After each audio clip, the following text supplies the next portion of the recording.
Sa iba pang detalye ng balita, Mayor ng Pilar Sorsogon dumalo sa dalawang magkahiwalay na okasyon ngayong hapon o kahapon. Para sa detalye ng balita, nasa linya sa Mega Patrol number 24, Alvin Lozano. Bicol Network News Report!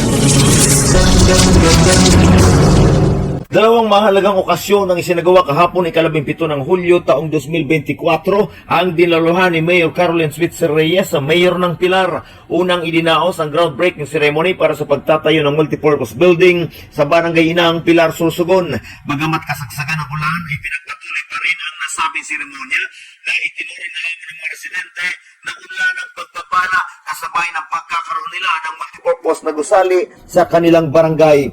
Kasunod na pumunta ang grupo ng mayor sa Barangay Danlog at dumiretso na sa Danlog Elementary School para naman sa blessing and turnover ng bagong gusali na naitayo mula sa Special Education Fund 2023. Samantala, dinuluhan naman ito ng mga guro, iba pang mga non-teaching personnel ng Danlog Elementary School at mga opisyales ng barangay.